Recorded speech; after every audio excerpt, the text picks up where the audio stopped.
The Red Room Invitation. They called it the Red Room. A website buried so deep in the internet that most people swore it was just a myth. It wasn't your average forbidden chat room or sketchy online forum. This was something darker. They said once you entered, there was no turning back. Jess had heard the rumors for years. People disappearing after visiting the site, whispered warnings about encrypted messages, and ghost stories about those who tried to dig too deep. She'd always brushed it off as an urban legend, a scary tale people shared to feel a rush.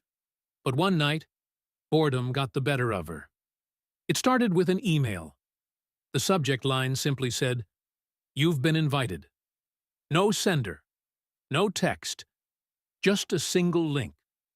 Most people would delete it without a second thought, but Jess wasn't most people. Her curiosity was stronger than her caution, and against her better judgment, she clicked. The screen went black for a moment, then a single line of red text appeared. "Do you wish to proceed?" A countdown began, giving her 10 seconds to decide. Her pulse quickened, her finger hovering over the mouse. She clicked yes. The page flickered, and suddenly a live feed appeared on her screen. It was a dimly lit room with walls painted a deep crimson. A single chair sat in the center, empty. Beneath the feed, a chat box opened, and messages started flooding in from anonymous users. "Who's next?" "This one's gonna be good." "Hope she lasts longer than the others." Jess's stomach twisted. She realized this wasn't some prank. It felt too real, too sinister. Before she could close the window, another message popped up. "Welcome, Jess." Her blood ran cold.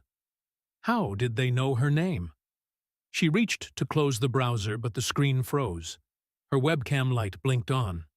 She stared at the tiny green dot, terror creeping in.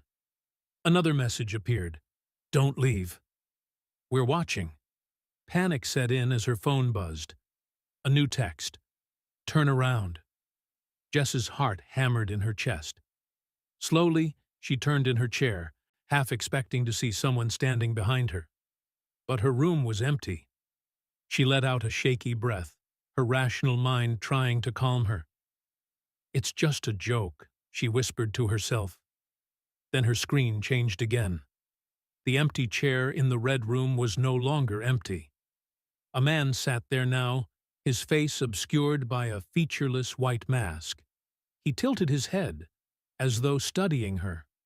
Beneath the feed, a new message appeared. "Run." Jess didn't hesitate. She bolted out of her chair, grabbing her phone and heading for the door. But when she reached the front door, she froze. It was already open.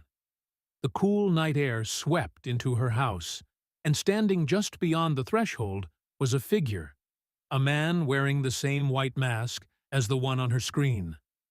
He raised a hand and waved, his movements slow and deliberate.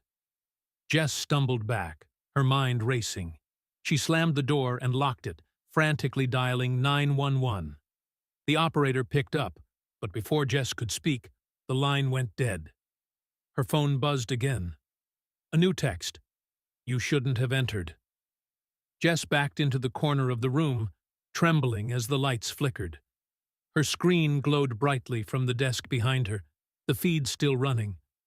The man in the red room leaned forward as though peering closer. Then he raised a hand to his mask and began to lift it. Before she could see his face, her screen went black. The room fell silent.